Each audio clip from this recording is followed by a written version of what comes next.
Les entrepreneurs qui font demain sont dans Bismart l'émission avec Société Générale.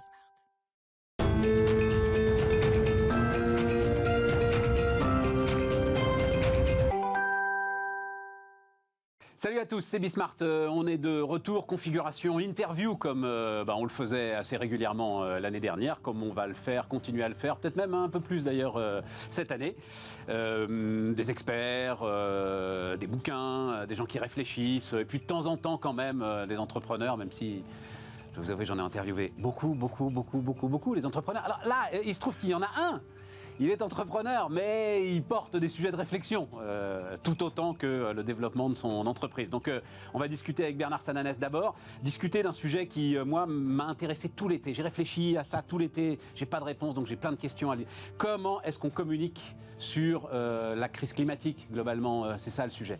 Qu'est-ce qu'on peut dire, qu'est-ce qu'on peut pas dire, mais est-ce qu'il y a des choses qu'on peut pas dire? Et puis, comment est-ce qu'on gère cette, je sais pas pour vous, mais cette éco-anxiété quand même, hein, je crois que c'est comme ça que ça s'appelle maintenant, qui forcément nous saisit de temps en temps, et puis nous paralyse. Et puis, enfin, bref, il y a énormément de sujets, ça me passionne. Il y a aussi une masse d'injonctions quand même, et d'injonctions morales qui, moi, commencent à me fatiguer, voilà, je vais le dire comme ça, et même à me saouler. Bref, on parle de tout ça avec Bernard Sananès. Et puis ensuite, Diplo, Laurence Daziano, les deux grands pôles qui passionnent Laurence et sur lesquels elle est vraiment experte. Poutine, la Russie, alors non pas les affaires militaires, hein. Avec Laurence on parle de politique, mais justement c'est ça maintenant qui est intéressant. Comment est-ce que Poutine réagit à ce qui est en train de se passer? Tiens, on parlait d'éco-anxiété. Là, on a un problème qui peut-être peut être encore plus important. Et puis derrière, la Chine. Xi Jinping fait sa première sortie là, depuis, je ne sais plus, pratiquement 500 jours, 600 jours. Ouzbékistan, Kazakhstan. Tu as encore un tiers on va dire, du PIB chinois qui est sous confinement. C'est à peu près ça. Et puis il y a en octobre le plénum du Parti communiste chinois qui va, pour la première fois depuis Mao, lui donner un 3e mandat. Donc voilà, beaucoup de choses dont on pourra discuter avec Laurence Daziano. C'est parti, c'est Bismart.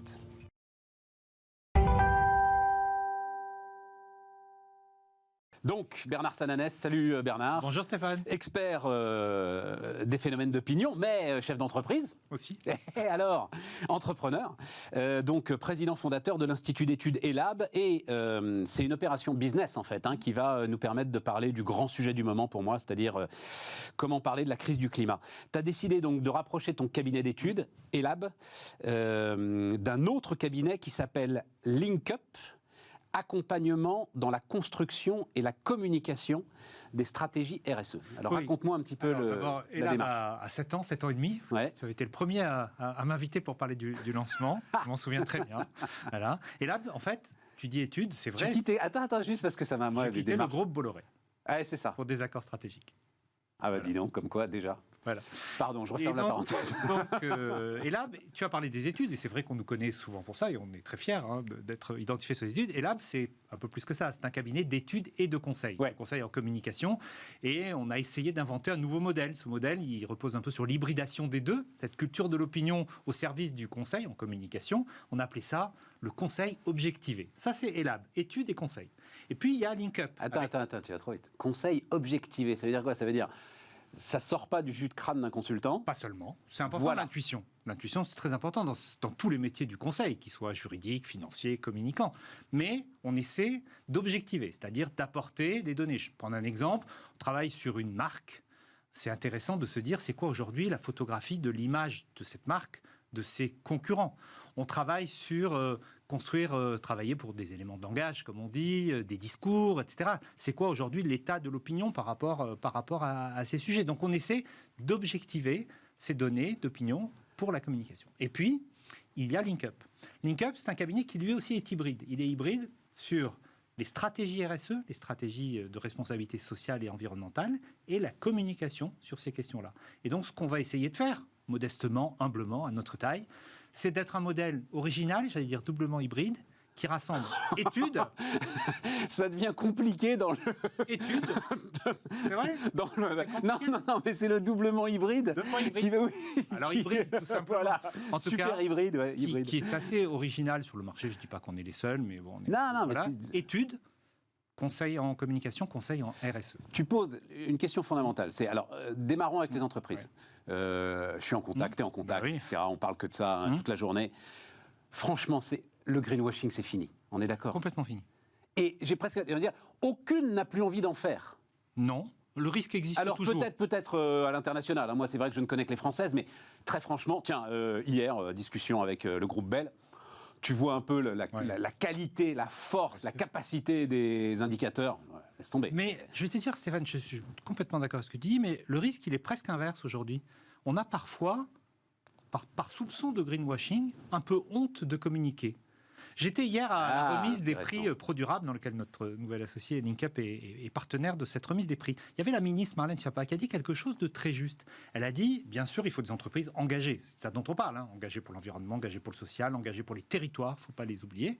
Mais si on ne le dit pas, si on ne l'explique pas, les marques ont besoin de cet appui en communication. Et donc, il ne faut pas confondre la communication greenwashing, c'est-à-dire celle qui remplace l'action. Ça, c'est ce qu'il ne faut pas faire. Il y a de grands retours de bâton et c'est bien normal. Et la communication qui se met au service de l'action comme un effet multiplicateur pour engager l'interne, pour engager les parties prenantes, etc. Et donc, il ne faut pas tomber au risque inverse. Donc, il faut être juste, il faut être sobre aussi dans la communication. Oui, on mais alors, beaucoup de sobriété moi, ce que j'entends, c'est que c'est pratiquement presque plus l'heure de la communication. C'est-à-dire, l'idée, c'est que ces indicateurs RSE, ils sont maintenant intégrés dans la communication financière, pratiquement. Justement, j'ai appris ça, le CFO de Bell, donc le directeur financier, est Chief Impact Officer. C'est lui qui, finalement, agrège, centralise les données RSE les plus importantes pour l'entreprise et qui les communique directement aux investisseurs, au marché. Point à la ligne. Les marchés, c'est une chose. L'opinion, c'est autre chose. L'opinion du citoyen, l'opinion du salarié. Je vais prendre un exemple générique, je n'irai pas dans le détail. Une entreprise travaille sur son bilan carbone, ses émissions de carbone, de CO2. Et puis, elle a besoin de travailler sur la durée. Ça ne va pas se faire en 6 mois, en 15 jours. Comment vous expliquez à l'opinion, si vous ne communiquez pas, pourquoi ça va prendre 3 ans, 5 ans, 10 ans? Pourquoi c'est difficile? Comment vous n'expliquez pas sur quoi ça bute parfois? Parce que parfois, il y a des problèmes techniques, il faut changer les modes de production, il faut changer beaucoup de choses. Si vous ne communiquez pas et que vous dites juste ça va prendre 10 ans, vous pouvez être sanctionné d'une certaine manière par l'opinion. Et donc, alors, je te rejoins sur un truc, c'est qu'en fait, il faut plus parler, à mon avis, aujourd'hui, d'engagement presque que de communication. Comment on engage, et c'est tout le sujet pour le gouvernement, on va sans doute en parler sur la sobriété énergétique, comment on engage à changer les comportements. Et la communication, c'est un levier, je pense, encore indispensable de tout cela. Alors, la communication, elle me pose un problème, et on reste du côté des entreprises. Non, parce que le sujet, en fait, le plus complexe, je trouve, c'est prendre la mesure. Jean Covici, là-dessus, est très bon quand il dit « faut en revenir aux chiffres ». Il faut en revenir, dit Jean Covici sans arrêt, aux ordres de grandeur. Les ordres de grandeur les plus importants ne sont pas forcément les plus populaires ou pas forcément ceux qui marchent le mieux dans l'opinion. Bien sûr. Donc le risque quand même, c'est de choisir des actions qui, tu vois ce que je veux dire, qui vont être très faciles à vendre, mais sans impact majeur. Oui, mais comme l'opinion devient de plus en plus informée sur ces questions, il ne faut pas sous-estimer. Non, il ne faut pas sous-estimer. Mais elle nous dit en même temps, ça c'est très intéressant dans ce qu'on regarde dans les enquêtes, elle nous dit, il y a un problème, c'est compliqué aujourd'hui. C'est compliqué de savoir ce qu'il faut faire pour agir réellement. Parce qu'on me dit de faire ça, mais d'autres me disent que finalement, il y a un effet retour, que c'est moins utile et tout. Et donc il y a cette demande qui s'adresse notamment aux entreprises, au pouvoir public, aux collectivités, mais aussi aux entreprises. Expliquez-nous quel est, nous, on appelle ça chez élèves, le chemin praticable. C'est-à-dire le chemin qui va permettre d'y arriver, mais qui ne nous fasse pas tomber d'un côté ou d'un autre parce qu'on n'aurait pas compris quelque chose. Donc il y a un côté de pédagogie. Les entreprises, elles doivent être aujourd'hui les premières pédagogues de leur démarche environnementale. Mais oui, mais elles sont obligées d'être pédagogues de leurs intérêts. Allez, prenons ce truc de la voiture électrique. C'est super intéressant, la voiture électrique. Tu te rends bien compte que si tu soulèves le capot, c'est le cas de le dire, c'est très très compliqué en fait de savoir si tu fais du bien à la planète ou pas, enfin à la planète, au climat, enfin vous voyez bien ce que je veux dire.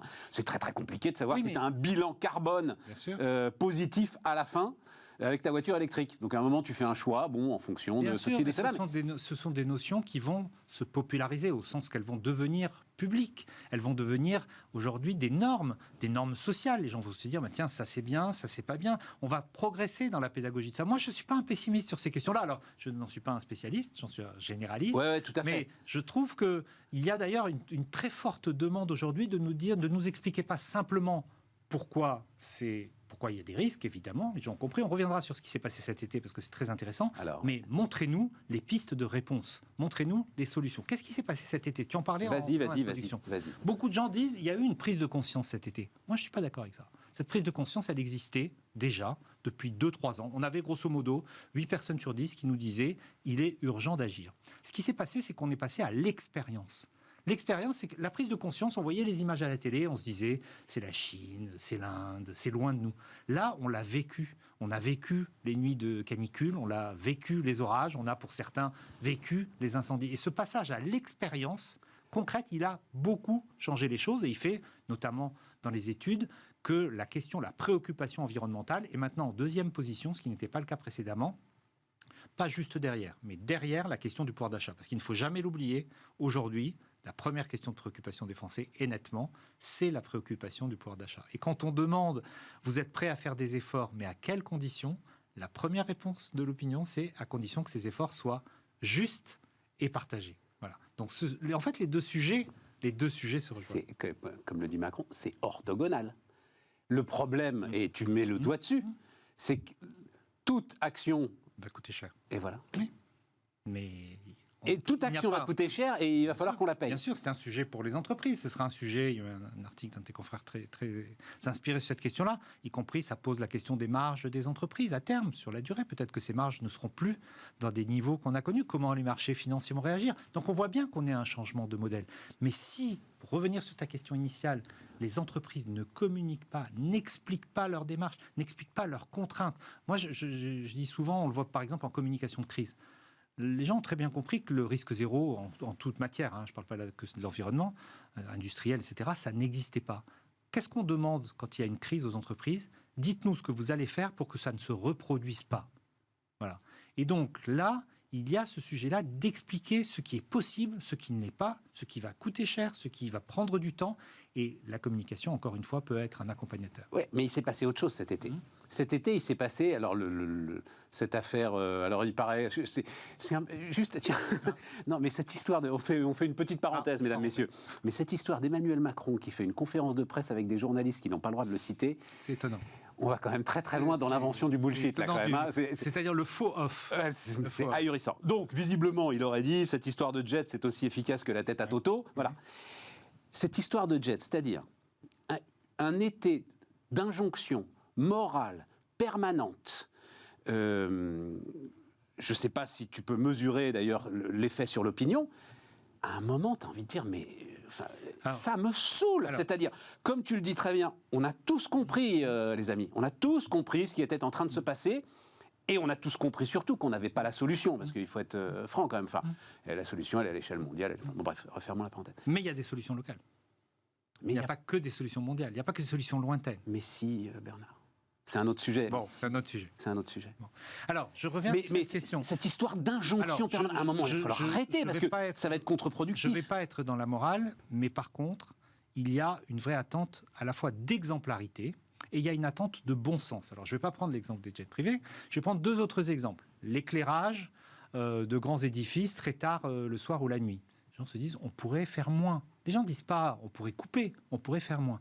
Il y a eu ce débat, et d'ailleurs les acteurs du commerce ont réagi assez vite, je crois, sur porte ouverte la climatisation. Ça, c'est du bon sens. Oui. Et c'est de l'exemplarité. Oui. Porte ouverte la climatisation, ok. Le jet privé, je ne porte pas de jugement, ce n'est pas le point de faire, mais c'est perçu par l'opinion comme un exemple. Maintenant, je suis persuadé, et là la communication joue, que quand Emmanuel Macron expliquera pourquoi il continue, pour des raisons de sécurité notamment, pourquoi certains dirigeants, y compris, n'ont pas d'autre choix, parfois, pas toujours, parfois, d'utiliser ce mode de transport, ils peuvent être entendus si ça apparaît comme juste. Voilà. Quand Emmanuel Macron va expliquer qu'il ne peut pas aller dans l'Eurostar pour aller à Londres parce que s'il doit parler à Poutine... Lui n'est jamais mis en cause. Je crois que ce n'est pas les jets des dirigeants politiques qui sont mis en cause. On se souvient, on se souvient tous François Hollande essayant de prendre le TGV avec un gendarme sous chaque pile de pont sur Paris-Marseille. Mais plus largement que ça, au-delà de cette question d'exemplarité, il y a la question de la mobilisation. Comment les dirigeants, qu'ils soient politiques, économiques, réussissent à mobiliser les citoyens, les salariés, dans ce nouveau combat qui est partagé. Voilà. Et pour mobiliser, il faut d'abord dialoguer, il faut qu'on convainque effectivement qu'il y a des solutions, que les solutions sont les bonnes. Deuxièmement, il faut agir, c'est-à-dire que ces actions soient évaluées, qu'on puisse dire dans 6 mois, ça va produire tel effet. Par exemple, la sobriété. La sobriété énergétique, je crois que tout le monde peut comprendre. Attends, juste avant la sobriété, je veux juste finir cette histoire de cet été, parce que ça s'est quand même transformé en feu sur les riches. Et donc, ta conviction, quand tu dis il faut que ce soit juste, le grand truc qui ressort de l'été, c'est, alors je ne sais plus combien, mais c'est en gros les 10% les salaires les plus élevés, les plus riches de France, polluent 2 fois plus que les 90% autres. Encore une fois, je ne porte pas de jugement, mais si je résume, le jet privé est devenu l'ISF du climat. Ouais. Oh, voilà. C'est la même fonction d'exemplarité, de justice sociale. Il ne faut pas oublier qu'en France... Et donc, à un moment, il faut accepter de lâcher là-dessus, parce que... En France, près de 8 Français sur 10, 78% exactement, pensent que notre société est injuste. Voilà. C'est un constat. On peut trouver ça injuste, que les Français pensent ça, mais c'est factuel. Ce sentiment d'injustice, il est structurant aujourd'hui, depuis plusieurs années, dans la société française. Le jet privé, c'est l'ISF du climat. Je t'ai coupé la parole alors que tu repartais. Non, je repartais sur comment on mobilise. On mobilise. Sobriété. Sa sobriété, le gouvernement va sans doute annoncer des mesures, des plans, etc. Il fait son travail. Mais comment il arrive à s'en prendre un ton moralisateur, à convaincre et surtout à mesurer? Parce que l'exemple qui me vient comme ça, c'est on me dit de chauffer moins chez moi ou de rester moins longtemps dans ma douche. Si pendant que je me douche, pour peu que j'ai une fenêtre sur l'extérieur, je vois que l'immeuble d'en face est resté allumé, je vais dire vous êtes bien gentil, vous me demandez de me doucher moins longtemps, mais l'immeuble qui consomme beaucoup plus, voilà. Et donc il y a ce sujet d'une mobilisation collective. La mobilisation collective, c'est pas ce qu'on réussit toujours en France. Certains me disent on l'a réussi sur le Covid. Je ne suis pas d'accord avec ça. On a réussi une mobilisation du cercle proche. On faisait attention essentiellement pour nous et pour nos proches. Voilà. Je pense que sur le climat, c'est autre chose et que le moment de la mobilisation collective est très important. Et donc, il faut des indicateurs. L'exécutif, le gouvernement doit pouvoir dire ça fait 6 mois ou 3 mois que nous vous avons demandé des efforts, voilà les résultats. Si je n'ai pas l'impression que je fais des résultats, c'est comme quand je cours le marathon, c'est pas mon cas. Si à la 10e tentative, je vois que je ne progresse pas, à un moment, je vais me décourager. Voilà. Donc, j'ai besoin de mesurer que les efforts qu'on me demande sont suivis de résultats. Mais on va le voir, en fait, Bernard. Moi, j'espère.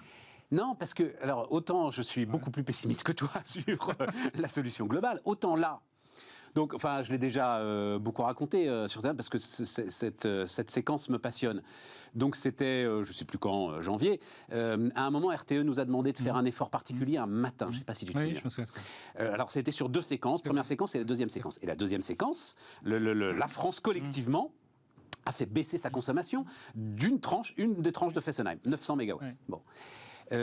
Est-ce que tu ne crois pas que justement, là, on aura... RTE, à un moment, va nous dire, les amis, là, dans 2 jours, il faut vraiment que tous on serre les fesses. On va tous serrer les fesses. Oui, bien sûr. Et on va se rendre compte que ça va bien se passer. Bien sûr, sauf qu'on reboucle là avec le sujet des prix et du pouvoir d'achat. Parce que si on me dit, et franchement, ce n'est pas pour faire une deuxième formule. Vas-y. Si on me dit, chauffez moins, payez plus, là, je vais dire, il y a un petit problème. Voilà.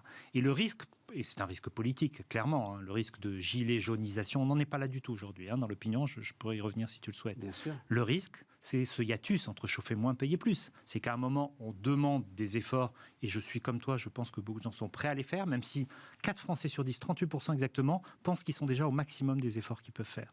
En termes de sobriété énergétique. En termes de sobriété. Pourquoi ? Parce que la restriction, ils l'ont connue l'hiver dernier. On a déjà diminué un peu son chauffage. Quand on se chauffait au fioul, par exemple, dans les zones rurales, on le voyait très nettement dans les enquêtes. Et donc, si on me demande de faire plus, mais en même temps d'avoir une facture qui augmente de 10, 15 ou 20%, même si... Mais on n'a pas...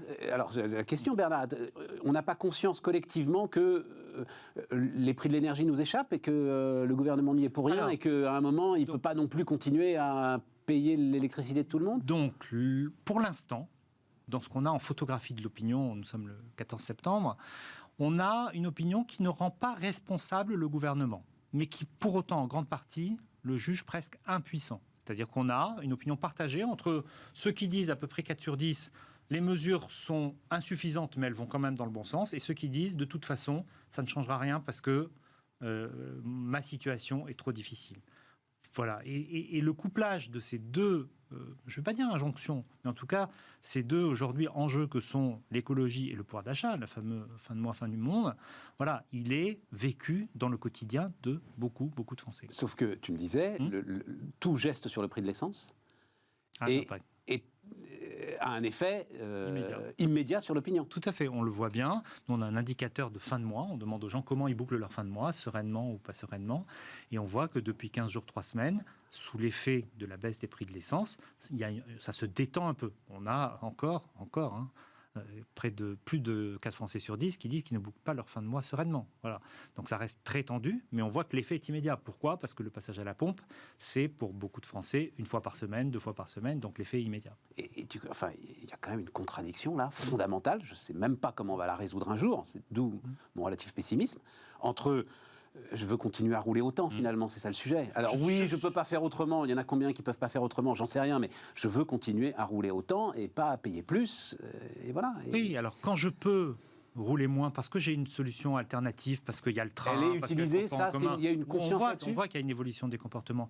Mais quand vous êtes en zone rurale ou semi-rurale et que pour amener le garçon ou la fille au lycée, il faut prendre la voiture, parce que pour aller au foot le samedi ou pour aller au bowling, au cinéma, il faut prendre la voiture, à ce moment-là, on me demande une restriction. Donc il faut aussi la connaissance de l'opinion, si on reboucle à notre sujet du départ et à notre démarche. Oui, bien sûr.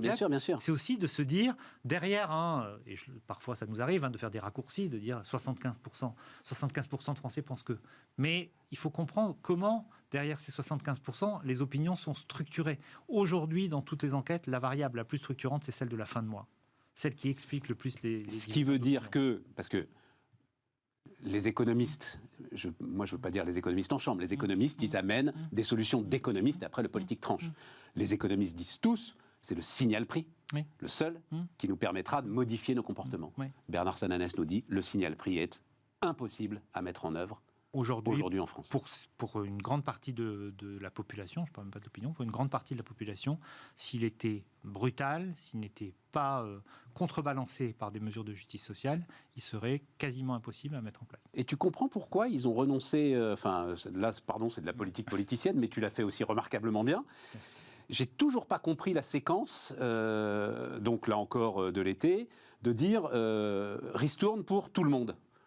Alors que, l'État a une idée très très claire de mes revenus. Pourquoi est-ce qu'il m'accorde une ristourne au même titre qu'un smicard ? Franchement, ça m'échappe. Oui, alors, surtout que quand on lit les experts économiques, ils nous disent que des mesures ciblées auraient beaucoup plus d'effets. Évidemment. Voilà. Évidemment. Alors, moi, j'entends parler de raisons techniques, mais je ne saurais pas justifier. Ça aurait mis beaucoup de temps. Voilà.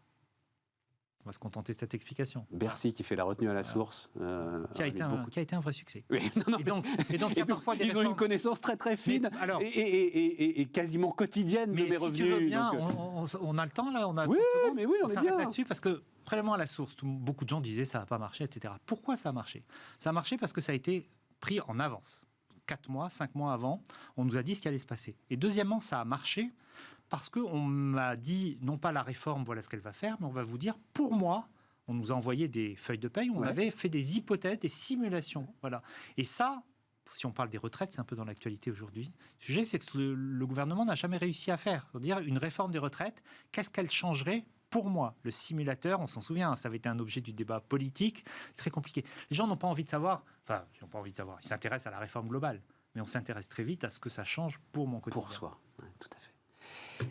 Donc, pour finir, parce que c'est quand même les entreprises qui seront les principaux clients de nous avons cette deux nouvelle types de union. clients, les entreprises et les acteurs professionnels. Parce que sur l'aspect du conseil, les fédérations professionnelles... Ah oui, d'accord, oui, parce bref, le monde du business. Mais je le précise quand même, pour ne pas être en conflit d'intérêts avec les politiques, il nous arrive très rarement de faire des sondages politiques, mais nous ne faisons pas de conseils politiques. Voilà. Mais je retiens ton message, ce avec quoi tu avais commencé, très intéressant. N'arrêtez pas de communiquer sur le sujet. Alors, je vais redire dans les deux sens, c'est-à-dire, continuez à vous engager, à être, nous on parle d'entreprise contributrice, voilà, comment vous montrer que vous êtes engagé, que vous êtes sincère, et communiquer pour le dire. Si vous ne faites que communiquer sans continuer à faire la preuve de l'utilité. D'autant que je pense que le moment va un peu changer pour les entreprises. Je crois, moi, que les entreprises ont un peu mangé leur pain blanc dans l'opinion. Elles ont gagné beaucoup en popularité sous l'impact du Covid. C'était très net. Voilà. Et là, on va leur demander, face à un moment de crise, finalement, non pas qu'est-ce que vous faites, mais qu'est-ce que vous faites de plus ? Est-ce que vous en faites assez ? Est-ce que vous faites tout ce que vous pouvez faire pour le pouvoir d'achat, pour le climat ? Et donc, les entreprises vont être surveillées, on va dire, et donc elles ont besoin d'expliquer. Merci Bernard. Merci Stéphane. Bernard Sananès, donc, qui était notre premier invité sur Bismart.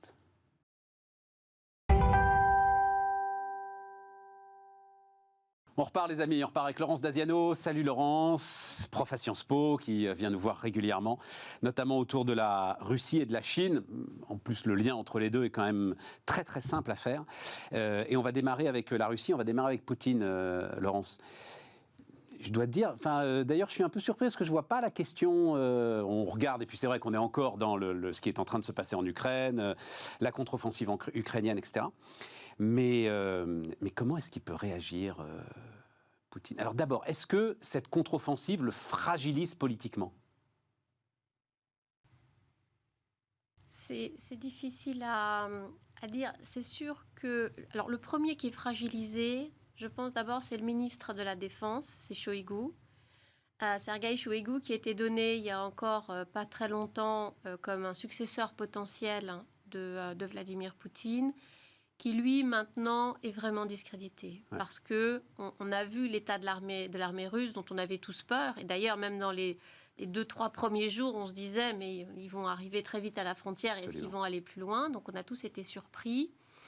On a tous été surpris plus ou moins parce qu'on sait quand même qu'il y avait beaucoup de corruption qui gangrénait l'armée russe, et que notamment quand il y avait des commandes assez importantes pour des équipements, il y avait une grosse partie de l'argent qui n'allait pas in fine dans l'équipement pour la troupe. Et quand on voit que la troupe sur place, dont on nous dit qu'elle est finalement assez mal équipée, assez mal préparée, on se dit que la corruption effectivement existait, et c'est probablement ça qui a désorganisé aussi beaucoup l'armée russe.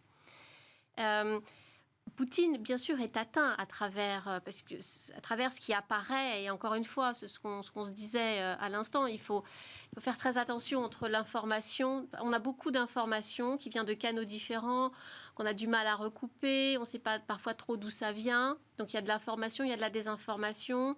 Chacun pousse ses pions, et en termes d'information, désinformation, les deux gouvernements, aussi bien russes qu'ukrainiens, sont assez forts. Donc chacun va pousser ses pions, sans compter que là-dessus, vous avez un petit peu d'intelligence américaine, de renseignement américain, donc tout ça.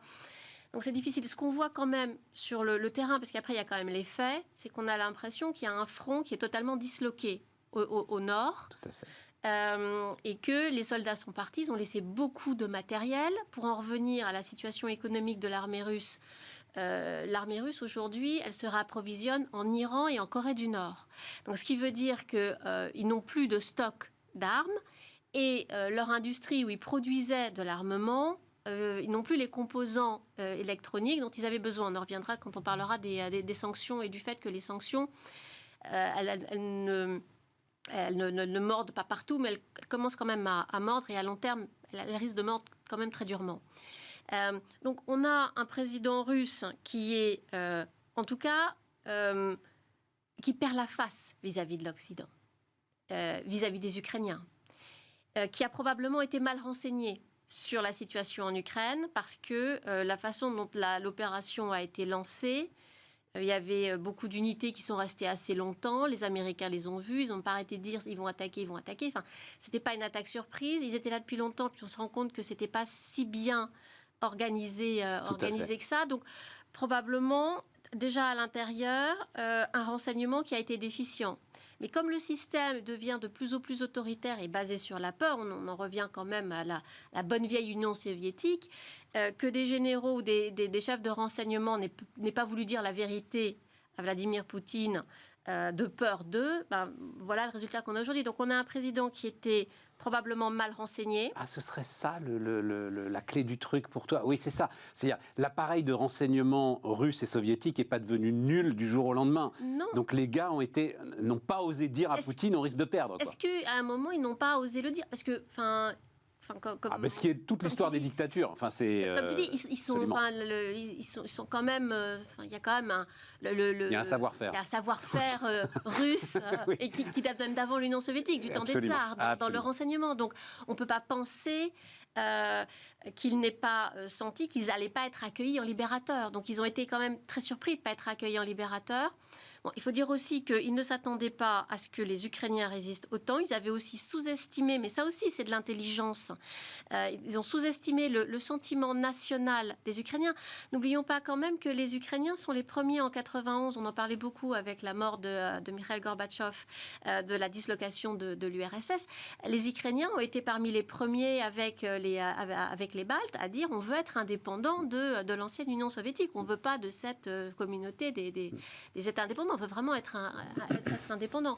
Donc, il y a eu un manque de renseignements, une sous-estimation de la résistance ukrainienne et surtout une sous-estimation de la réaction occidentale et du fait qu'à la fois l'Union européenne et surtout les États-Unis allaient armer, financer la guerre menée par l'armée ukrainienne. Je fais une incise parce que j'ai lu un petit texte de Francis Fukuyama récemment. Francis Fukuyama, vous savez, le fameux La fin de l'histoire, dont tous ceux qui n'ont pas lu Francis Fukuyama disent qu'il s'est lamentablement trompé. Non, et d'ailleurs, il l'écrit comme ça très bien. Il dit, on se rend compte quand même qu'un système démocratique est beaucoup plus efficace, il dit rien d'autre, efficace qu'un système dictatorial. C'est l'une des leçons de ce qui se passe entre l'Ukraine et la Russie. Voilà, je referme la parenthèse. Donc, pour répondre à la question de base, un président qui a perdu la face, aussi bien à l'intérieur maintenant que vis-à-vis de l'Occident. Or, cette guerre, elle était menée d'abord parce que pour lui, l'Ukraine, c'est la Russie. N'oublions pas quand même que le courant religieux orthodoxe est très important en Russie. Kiev, c'est la capitale de l'orthodoxie. Donc, pour les Russes... Ça, je crois qu'on l'a tous appris ces derniers mois, Laurence. Tous ceux qui suivent le truc le savent. Se dire que Kiev est indépendant, c'est quelque chose qui choque. Et d'ailleurs, les églises de Kiev n'ont jamais été bombardées. Mais attends, Laurence, parce que le sujet, donc... on ne va pas faire de la prospective militaire, mais la Crimée, alors pour le coup là, on a le sentiment, enfin on se souvient, la construction du pont, l'inauguration du pont, Poutine sur le premier camion qui passe le pont. Si jamais ils sont aux portes de la Crimée, est-ce qu'il peut faire des gestes qui mettraient en péril la sécurité du monde, pour parler franchement ? À un moment, il y a quelques semaines ou quelques mois, puisque la guerre commence maintenant à être longue, Poutine avait évoqué l'arme nucléaire. Tout le monde avait eu peur. Et à ce moment-là, il n'avait pas besoin de nous faire peur. Exactement. Et aujourd'hui, où on le sent... alors, je ne dirais pas encore acculé, parce que ce serait trop fort, mais pour moi, il perd la face quand même. Là, avec cette offensive, il perd la face.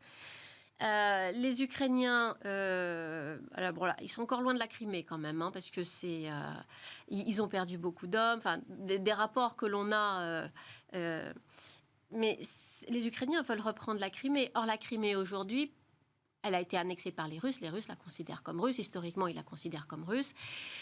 Là, effectivement, si la guerre ne s'arrête pas avant, et on va quand même rentrer dans l'hiver, donc c'était aussi important de ne pas figer les positions avant l'hiver, parce que c'est l'hiver qui va figer les positions. Donc les Ukrainiens, bien évidemment, ont intérêt à avancer le plus possible pour passer l'hiver.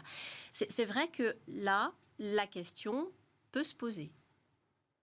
Mais ils ne l'ont pas fait sur la centrale nucléaire de Zaporijjia. Et quand on connaît un petit peu, parce qu'il faut toujours revenir à la géographie, quand on connaît un petit peu, il y a beaucoup de vent dans cette région, les vents tournent beaucoup. Donc, si on commence à utiliser du nucléaire, ça n'ira peut-être pas vers l'ouest. C'est un facteur important, effectivement. Donc, dans la décision, c'est aussi un facteur qui compte. Même si je ne suis pas sûre que, autant l'économie ne compte pas pour Vladimir Poutine, je ne suis pas sûre que le bien-être de sa population compte beaucoup plus. Mais néanmoins, c'est une barrière, je dirais, qu'il n'a pas encore franchie.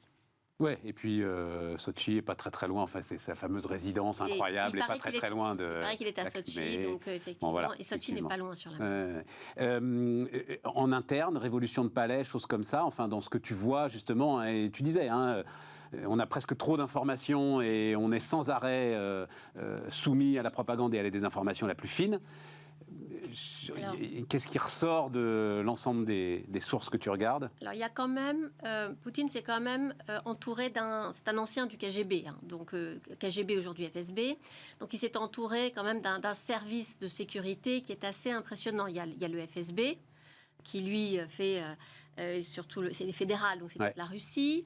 Il y a un service qui s'appelle le FSO, qui est là pour la sécurité du président, de tous les dignitaires du Kremlin, qui a monté un système qui écoute pratiquement tout le monde en Russie. Il y a la garde républicaine qui a été créée il y a quelques années avec à sa tête Shoigu, donc le ministre de la Défense. Ce sont des entités de sécurité, de protection, qui sont avec des troupes d'élite très bien armées. Premier objectif d'ailleurs, c'est qu'elles s'espionnent les unes les autres. Donc, pour pouvoir faire un coup d'État en Russie, il faudrait que ces trois entités soient d'accord, parce que sinon, il y en a toujours une qui va prévenir, parce que elle ne pourra pas en tirer les avantages que les deux autres pourraient en tirer si 2 sur 3 arrivaient à s'entendre. Hein, Donc, ça va être, je pense qu'un coup il est à d'État l'abri, quoi, là-dessus. est vraiment me semble assez compliqué. C'est un ancien du KGB, il a tout verrouillé. Donc, ça ne viendra pas comme ça. Ça peut venir autrement. Ça peut venir d'un proche qui prend de plus en plus d'importance. Et il y en a quelques-uns qui peuvent prendre de plus en plus d'importance. Ensuite, il faut se méfier aussi de notre wishful thinking occidental, c'est-à-dire que Poutine est comme il est, mais on le connaît. On ne sait pas qui peut venir après. Et vu la situation, ça peut être pire. Notamment, le secrétaire du Conseil national de sécurité qui s'appelle Nicolas Patrouchev, lui, il est encore plus faucon que Poutine. Mais c'est pas possible d'être plus faux que Poutine. Il est encore plus anti-occidental que Poutine. Donc, lui, il aurait déjà sonné la mobilisation générale et envoyé l'ensemble de la jeunesse russe sur le front ukrainien, quoi. Poutine n'a pas encore sonné la mobilisation Et générale, c'est pour ça. effectivement. Néanmoins, ces derniers mois, il a quand même fait 2 choses qui sont passées inaperçues chez nous, mais il a enlevé la limite d'incorporation des hommes qui étaient à 40 ans. Ouais. Donc ça, un décret, et maintenant tout homme, même au-delà de 40 ans, peut aller dans l'armée. Et un décret présidentiel qu'il a signé aussi au mois d'août, il a relevé le plafond de l'armée russe, le nombre d'hommes, de 200 000 hommes. Vous me direz, pas grand-chose. Passer de 1,9 million à 2,1 millions, l'armée russe. Donc, il y a quand même encore des choses en préparation. Mais je pense qu'il est toujours aux commandes. La question, c'est vraiment comment est-ce que devant le fait qu'il ait perdu la face comme ça, comment est-ce qu'il peut réagir? Les sanctions, Laurence, comment est-ce que tu regardes cette polémique, l'idée des sanctions qui seraient inefficaces, qui feraient plus de mal à l'Europe qu'à la Russie? Alors, les sanctions, déjà, la Russie est une économie sous sanctions depuis 2014. Les premières sanctions, c'était des gels d'avoirs, des interdictions de fonctionner. Les Russes avaient fait des contre-sanctions, notamment contre l'Union européenne. Donc, toute la politique agricole commune, notre politique porcine, parce qu'on exportait beaucoup en Russie, s'est effondrée parce qu'ils se sont développés. Et notamment, ils ont développé le blé. Et pourquoi est-ce qu'aujourd'hui la Russie est la première puissance mondiale en blé, le premier exportateur mondial? Parce que depuis 2014, ils l'ont développé, vu qu'avec les sanctions, ils n'en avaient plus. Donc voilà, le contre-effet des sanctions de 2014. Sur les sanctions par rapport à la guerre depuis le mois de mars, le mois de février, moi j'avais dit dès début février, parce qu'on disait que s'ils attaquaient, on allait bloquer avec SWIFT, on allait... Oui, tout à fait. Ouais. Et là j'avais dit, mais à court terme, ça ne servira à rien. Parce qu'il y a d'autres systèmes. Après 6 mois de guerre, on en est où? On voit que avoir bloqué par SWIFT, effectivement, ça ne servait pas à grand-chose puisqu'ils utilisent maintenant le système chinois, donc ça fonctionne très bien. Que 75% de l'humanité ne met pas de sanctions contre Vladimir Poutine, enfin contre la Russie, parce qu'en fait, c'est l'Union européenne, les États-Unis, le Canada, la Nouvelle-Zélande, l'Australie, et c'est à peu près tout. Oui, alors mais là... Donc là, il y en a... du coup, on n'est que 25% de l'humanité, mais 75% du PIB mondial.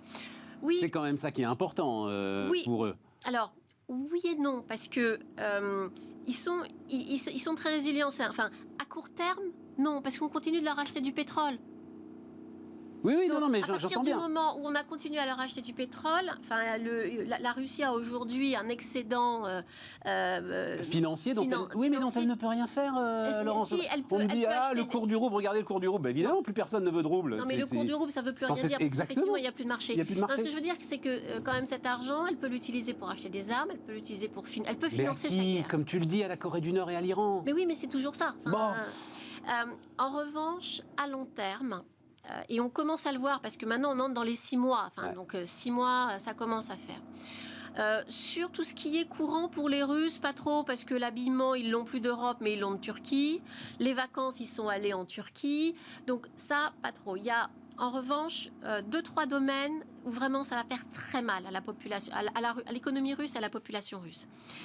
D'abord, c'est tout ce qui est technologique. On le voit avec les armes, ils n'arrivent plus à construire parce que la technologie occidentale, ils l'ont pas et les Chinois ne peuvent pas suppléer parce qu'ils ne sont pas allés aussi loin dans l'avance technologique. Donc là, la technologie, ils ont du mal pour les armes. Mais ils vont avoir du mal aussi dans toutes les industries qui demandent des machines-outils et des pièces qui sont importées de l'Occident. L'industrie automobile, elle est à 10% de son niveau d'avant-guerre. Les avions, ils commencent à cannibaliser les avions parce qu'ils n'ont plus de pièces de rechange. Donc d'ici quelques temps, Aeroflot sera à terre parce qu'il y aura plus, les avions pourront plus voler.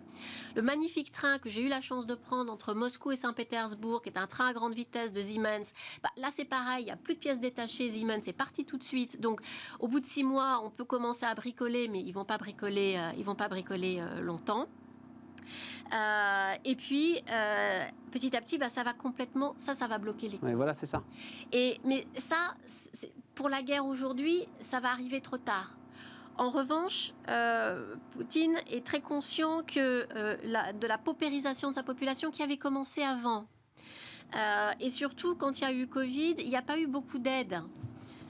Donc, il y a eu un petit peu d'aide pour les familles, mais il n'y a pas eu beaucoup d'aide. Donc, l'État a beaucoup d'argent. Il n'a pas beaucoup redistribué à sa population. Mais la population russe est également une population qui est très résiliente.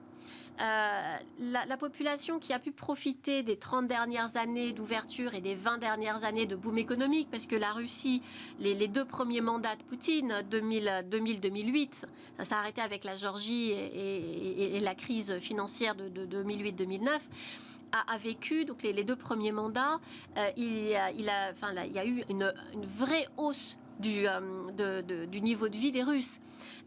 Et même aujourd'hui, si ça baisse, c'est encore plus haut que qu'a trouvé Poutine en 2000. Donc, la vraie question aujourd'hui, c'est jusqu'où ça peut descendre. Mais en plus, ajoutons, puisque tu as parlé de Gorbatchev, un Russe qui a aujourd'hui 50 ans, 55 ans, chef de famille. Des crises. Il a connu 90. Mais ils ont connu 90. Et nous, on n'a jamais connu un tel effondrement de ce que c'était que la Russie de 90. Donc il sera toujours gagnant sur la référence par rapport à Gorbatchev. Cette population qui perd dans les sanctions, c'est la classe moyenne qui n'existe que dans les grandes villes. Et la majorité de la population russe, elle est dans les campagnes. Elle n'a pas tant profité que ça de l'occidentalisation. Donc, elle a vécu la crise de 90-91, l'effondrement russe. Mais en 98, il y a eu quand même aussi une crise financière en Russie. En 2007-2008, ils ont eu la crise mondiale qui a aussi des répercussions chez eux. Et depuis 2014, ils sont sous sanctions. Donc, les Russes ont connu des crises pratiquement tous les 10 ans. Même ma génération, elle a connu des crises. Donc, ils sont très débrouillards, ils sont très résilients. C'est un peu leur ADN du temps tsariste et soviétique. Donc, il a une population qui résistera beaucoup plus que ne peut le faire une population occidentale. Bon, mais il faut quand même à un moment réfléchir à une porte de sortie, quoi. Si on ne veut pas que ça dégénère terriblement, il faut réfléchir à une porte de sortie. T'es d'accord? Exactement, tout à fait. Et quelle va être la porte de sortie dans le conflit? Ouais, voilà. Les relations avec la Chine, puisque on va basculer vers la Chine. Voilà, tu sais, la formule, la Chine soutient la Russie comme la corde soutient le pendu, c'est-à-dire ils sont là, ils apportent un soutien nécessaire. Mais pas. Je dirais que c'est plus compliqué important. Que ça. Ouais, vas-y. Je dirais que c'est plus compliqué que ça parce que les Chinois ont besoin des Russes parce qu'ils ont besoin d'énergie. Et comme la Russie est en train de pivoter, mais elle a commencé à pivoter en 2014 à partir des premières sanctions, est en train de pivoter vers l'Asie. Les Chinois ont énormément besoin de gaz, de charbon, de pétrole, et ça, ils vont le trouver auprès de la Russie. Alors aujourd'hui, le pétrole, c'est plus facile parce que c'est par bateau. Le gaz, il y a un gazoduc qui s'appelle Force de Sibérie 1, qui part des champs gaziers qui sont au sud de la Sibérie, donc qui vont directement vers la Chine du Nord. Celui-là, il est construit. Et il y a un Force de Sibérie 2 qui est en projet, qui part de Yamal, c'est-à-dire du Nord, là où les pipelines, enfin où les gazoducs venaient vers l'Europe et qui vont descendre vers la Chine. Alors on nous dit oui, mais c'est des infrastructures qui sont lourdes à construire, il faut plusieurs années. Oui, on est en 2022, en 2030, Force de Sibérie 2 existe et le gaz de Yamal qui venait avant chez nous ira en Chine. Donc les Chinois ont besoin... Et les Chinois réfléchissent dans ces ordres de grandeur-là. Ah mais oui, mais les Chinois, Mais c'est voilà. le temps long. Oui, c'est ça. Non, mais c'est très intéressant. Parce qu'effectivement, je lisais que ce Force de Sibérie, comme tu dis, avait un débit assez réduit. Enfin, je ne sais plus quel était le débit, je ne vais pas dire de bêtises, mais un débit assez réduit et que finalement, ça n'aiderait pas beaucoup. Voilà, c'est ça. C'est le long terme qui compte. C'est comme pour les sanctions, il faut penser à long terme. Donc les Chinois ont besoin de la Russie pour l'énergie. Les Chinois mènent le même combat que la Russie contre le monde unipolaire américain. Ouais. Ils veulent imposer un ordre mondial alternatif. Ils en ont assez de ce qui est resté de Bretton Woods de 1944, le FMI, la Banque mondiale. D'ailleurs, ils ont lancé leur propre banque à eux, la banque des BRICS. Et les BRICS, qui étaient au départ un acronyme juste financier, c'est Poutine qui en a fait une entité politique en réunissant les chefs d'État et de gouvernement la première fois en 2009, comme par hasard en 2009 après 2008. Donc après la Géorgie, quand il commençait à être un petit peu isolé. Et donc, il y a cette volonté de créer cet ordre alternatif. Et les Chinois, avec les routes de la soie, c'est aussi leur volonté. Tout à fait. Donc, ils se rejoignent dans cet aspect à la fois économique, énergétique, et cet aspect idéologique et soft power. Là où les Chinois c'est toujours pareil, il y a le yin et il y a le yang. Hein, donc, en revanche, l'allié russe est quand même assez incontrôlable. Donc, on va peut-être pas non plus le suivre sur tout. Et ce qui est intéressant, c'est que les entreprises chinoises ne se sont pas ruées pour remplacer les entreprises européennes qui sont parties. Ils font attention, d'abord parce que économiquement, en Chine, ils ont des problèmes, notamment de liquidité. Ils ont plus beaucoup d'argent, mais enfin, s'il fallait, ils le trouveraient pour le faire. Mais c'est surtout que les entreprises chinoises, même s'il y a ce découplage qui commence avec les États-Unis, sont encore quand même très dépendants des États-Unis avec le dollar et la technologie, surtout la technologie. Absolument. Et ils ne veulent pas risquer des sanctions à rebours des Américains. Ouais. Donc, on soutient, enfin, le politique va soutenir fermement et sur la scène mondiale, et actuellement, il y a des exercices militaires. Oui, et puis c'est la première sortie de Xi Jinping au Kazakhstan, en Ouzbékistan. Voilà, il va voir Poutine. Ils vont se rencontrer à Samarcande parce qu'il y a comment ça s'appelle, l'organisation de sécurité de Shanghai qui va se réunir et qui est un forum, où là aussi, un forum où on se dit on va travailler ensemble sur la sécurité, parce que dans la zone, il y avait quand même un petit peu de terrorisme, il y a des problèmes de sécurité. Mais l'organisation de sécurité de Shanghai, c'est aussi une manière pour la Russie de garder un peu d'influence en Asie centrale, qui est l'ancienne Union soviétique, au moment où la Chine investit beaucoup dans ces pays-là via les routes de la soie. Donc, vous voyez, c'est pas non plus une amitié franche et massive entre les deux pays. Alors, la Chine intérieure maintenant. La dernière fois qu'on s'était vu, Laurent, c'était à peu près les mêmes questions, c'est-à-dire à quoi ils jouent avec le Covid. Donc là, je regardais à peu près 30% du PIB qui est encore sous confinement d'une manière ou d'une autre, c'est ça 20%, je dirais. 20%. J'avais les impacts, c'est 84 villes ou comtés soumis à une forme de restriction sanitaire en ce moment. Alors aujourd'hui, il y a 65 millions de Chinois, c'est-à-dire la population française à peu près, qui est confinée. Et confinée hard. Confiné à la chinoise, c'est-à-dire que vous sortez de chez vous, vous êtes condamné à une peine de prison de plusieurs années. Donc vous ne sortez pas. Chengdu, ville de 21 millions d'habitants, elle est sous confinement, c'était une semaine. Ils avaient trouvé 154 Covid positifs, donc ils ont mis 21 millions de personnes sous cloche. Donc ils lâcheront rien là-dessus. Mais il ne peut pas lâcher là-dessus parce qu'il ne peut pas perdre la face là-dessus. Dans un mois, le 16 octobre, il y a l'ouverture du 20e congrès du Parti communiste chinois. Il va être reconduit pour un 3e terme et il aurait aimé être conduit dans des conditions un petit peu plus glorieuses qu'il ne va l'être. Il ne peut pas lâcher là-dessus puisque... Et c'est pas faux. La première phase de Covid, la première année, avant qu'on ait Delta et Omicron, la politique de confinement a fonctionné pour endiguer le Covid. Donc, une fois qu'ils ont dit que les confinements ont été un succès pour endiguer Covid, maintenant, ils ne peuvent pas dire on ne va plus faire de confinement parce qu'il y a toujours Omicron. Et que le système de santé n'est pas armé, n'est pas armé pour faire face à une détresse de la population, que les vaccins ne sont pas aussi efficaces que les nôtres. En gros, le vaccin n'était pas efficace contre le vaccin chinois, pardon, n'était pas efficace contre Omicron. Donc il s'est retrouvé avec une population d'1,3 milliard personnes, 1,3 milliard, 1,4 milliard, qui n'étaient pas vaccinées face à Omicron. Et après, il y a une campagne de vaccination qui a été plus forte. Ils ont fait 2-3 doses, mais pour autant, ça ne suffit pas. Puis il y a quand même les vieux qui n'ont pas envie de se faire, de se faire vacciner. Donc quand vous avez 60 millions de personnes, là encore, les vieux, très vieux en Chine, c'est l'équivalent de la population française. On est à l'échelle chinoise, qui ne veulent pas se faire vacciner et que ce sont eux qui, les premiers, vont mourir parce qu'ils sont plus faibles. Ah, on comprend. Il n'a pas le choix. Du coup, il ne peut pas perdre la face sur ce sujet-là. Ouais. Donc, ça coûte en croissance. Et ça coûte sur le plan intérieur parce que la croissance étant moins forte. Chaque année, au mois de mars, l'économie est du ressort du Premier ministre. Donc, chaque année, au mois de mars, il y a la réunion de l'Assemblée populaire nationale.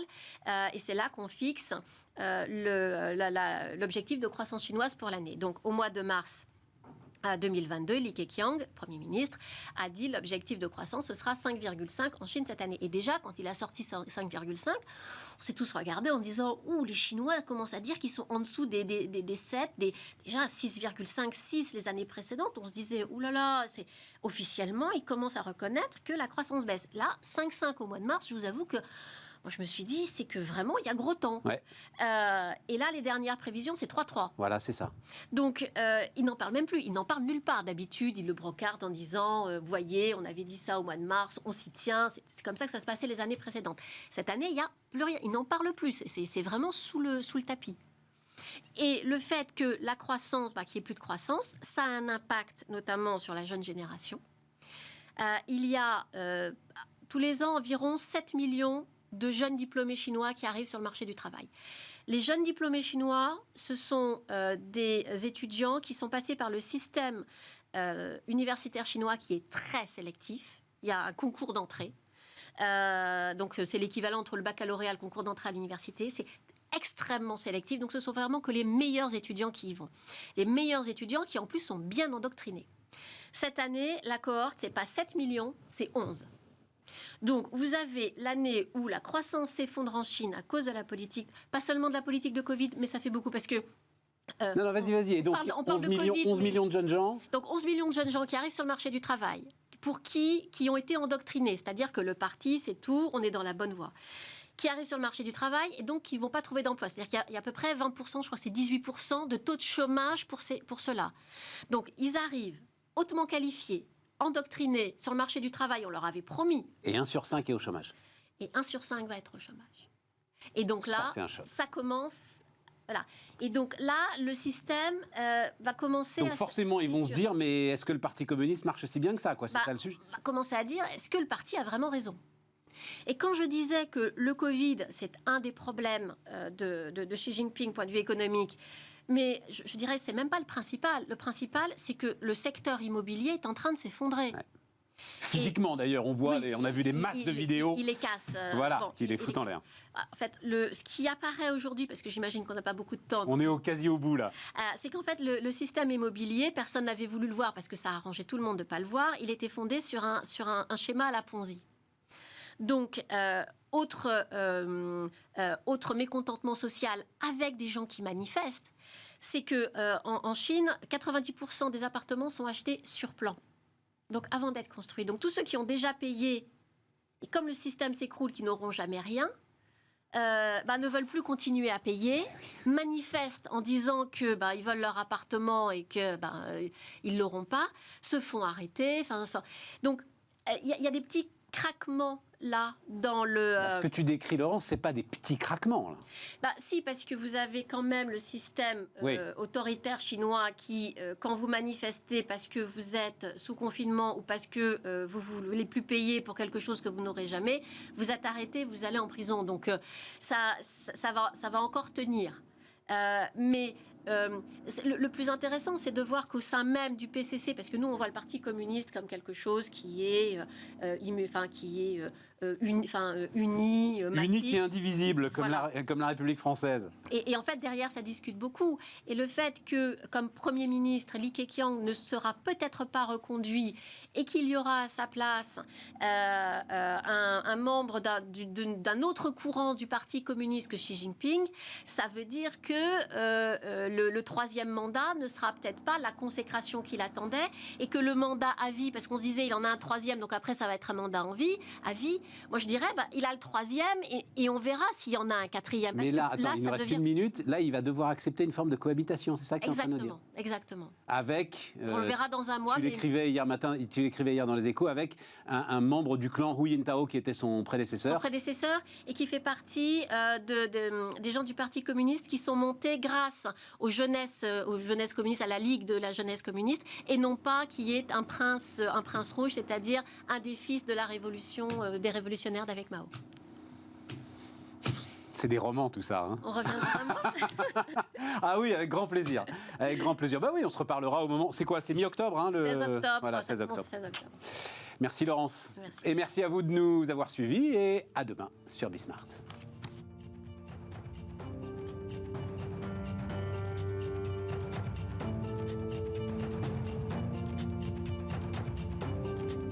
Les entrepreneurs qui font demain sont dans Bismart l'émission avec Société Générale.